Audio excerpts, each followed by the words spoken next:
যে এয়ার অ্যাম্বুলেন্সে করে তাকে নিয়ে যাওয়া হবে, সেই এয়ার অ্যাম্বুলেন্সটি গ্রিন সিগন্যাল পেয়ে গেছে এবং সেটি রানওয়েতে নেওয়া হয়েছে। এবং রানওয়ের যে ছবিটি আমরা দেখতে পাচ্ছি, অর্থাৎ এখন কিন্তু আসলে যে প্রক্রিয়া কিংবা যে নিয়ম সেটি কিন্তু আসলে গ্রিন সিগন্যাল পেয়ে গেছে এবং এখন এটি উড্ডয়নের জন্য সামনের দিকে এগিয়ে যাচ্ছে এবং এর গতি বাড়াচ্ছে। এর গতি যে নির্ধারিত যে গতি রয়েছে উড্ডয়নের ক্ষেত্রে, সেই গতিটি আসার পরই কিন্তু আসলে ঢাকার মাটি ত্যাগ করবে এই এয়ার অ্যাম্বুলেন্সটি, এমনটি কিন্তু আমরা দেখতে পাচ্ছি। এবং এই যে এয়ার অ্যাম্বুলেন্সটি সেটি কিন্তু উড্ডয়নের জন্য সামনের দিকে এগিয়ে যাচ্ছে এবং আমরা ড্রোন ছবির মাধ্যমে কিন্তু আসলে পুরো চিত্রটি দেখতে পাচ্ছি, এয়ারপোর্টের রানওয়ের চিত্রটি আমরা দেখতে পাচ্ছি। এবং বলা যায় যে হয়তোবা অল্প কয়েক সেকেন্ড এরপরই কিন্তু এই যে এয়ার অ্যাম্বুলেন্সটি সেটি ঢাকার মাটি থেকে উড়ে সেটি সিঙ্গাপুরের উদ্দেশ্যে রওনা দিবে। এবং যে সময়সীমা, অর্থাৎ সকালে আমরা দেখেছি যে প্রায় 3.5 ঘন্টার সময় লেগেছে এয়ার অ্যাম্বুলেন্সটির ঢাকায় পৌঁছাতে সিঙ্গাপুর থেকে। তো সেই ক্ষেত্রে বলাই যায় যে সেক্ষেত্রে বলাই যায় যে এখন যেহেতু পৌনে 2টার মতো বাজে, অর্থাৎ 1:47 বাজে, সেই ক্ষেত্রে 3.5 ঘন্টা অর্থাৎ বিকেল কিংবা সন্ধ্যা নাগাদ সেটি আসলে বাংলাদেশ সময় সন্ধ্যা নাগাদ সেটি পৌঁছাবে সিঙ্গাপুরে। এবং সিঙ্গাপুরে পৌঁছানোর পর সেটি আমরা যেমনটি জানি যে তাকে তাৎক্ষণিকভাবে সেটিকে নিয়ে যাওয়া হবে সেখানকার এয়ারপোর্টে অবতরণের পরে তাৎক্ষণিকভাবে তাকে নিয়ে যাওয়া হবে যে হাসপাতালটি ঠিক করে রাখা হয়েছে সেই হাসপাতালে, এবং সেখানে তার যে চিকিৎসা কার্যক্রম সেটি চলবে। আমি হয়তোবা দুঃখিত, আমি কিছুক্ষণ আগে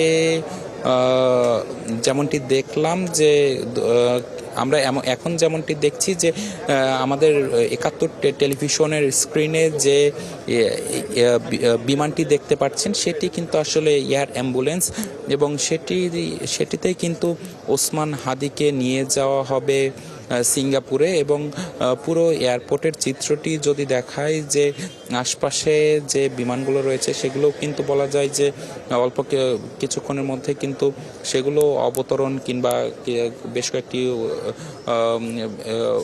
উড্ডয়ন করবে কিংবা অবতরণ করবে। খুব ব্যস্ততম একটি এলাকা। এবং আমাদের স্ক্রিনে আপনারা এখন যে বিমানটি দেখতে পাচ্ছেন, বিমানটি কিন্তু আসলে খুব বড় নয়, খুব ছোট্ট একটি বিমান। এবং এই বিমানে করে, অর্থাৎ এই বিমান সেটি একটি এয়ার অ্যাম্বুলেন্স, অর্থাৎ ভেতরে একজন রোগীকে সর্বোচ্চ আইসিইউ সুবিধা যেটি দেওয়ার প্রয়োজন সেটি কিন্তু আসলে এই এয়ার অ্যাম্বুলেন্সে দেওয়া সম্ভব। এবং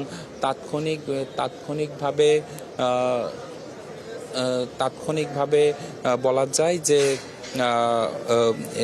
এই 3.5 ঘন্টায়, অর্থাৎ সিঙ্গাপুরের হাসপাতালে নেওয়ার আগ মুহূর্ত পর্যন্ত তাকে যে জরুরি সেবা দেওয়ার প্রয়োজন সেটি আসলে এই এয়ার অ্যাম্বুলেন্সে দেওয়া সম্ভব। এবং এই পাশাপাশি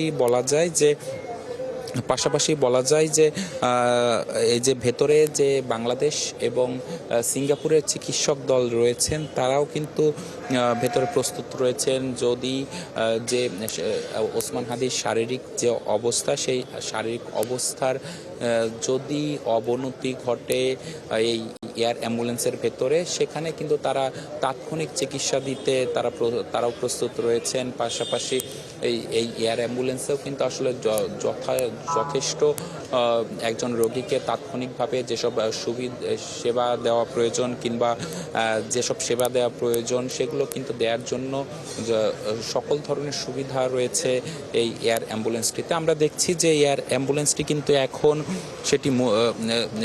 সেটি ঘুরিয়ে নেওয়া হয়েছে এবং সেটি এখন বলা যায় যে ডান পাশে রানওয়েতে যাওয়ার যে রাস্তা, সেই রাস্তার দিকে নেওয়া হচ্ছে। এবং সেটি ধীরে ধীরে নেওয়া হচ্ছে।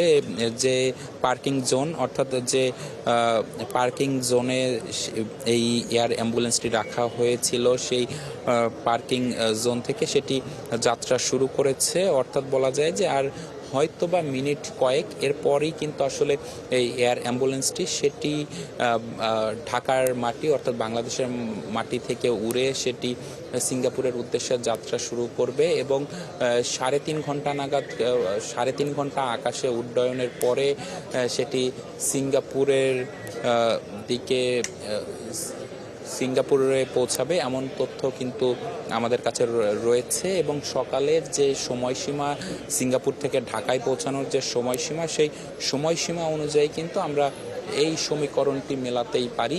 এবং যেহেতু এখন এয়ারপোর্টের ভেতরে আমরা যেমনটি দেখছি যে এই যে বিমান যেটি রয়েছে, অর্থাৎ যে এয়ার অ্যাম্বুলেন্সটি রয়েছে, সেটি এখন রানওয়ের দিকে নিয়ে যাওয়া হচ্ছে এবং অল্প কিছুক্ষণের মধ্যে হয়তোবা সেটি এয়ারপোর্ট থেকে গ্রিন সিগন্যাল পেয়ে গেলে তারপর সেটি উড্ডয়নের জন্য রানওয়েতে যাবে এবং এরপর সেটি আসলে ঢাকার মাটি থেকে উড্ডয়ন করবে।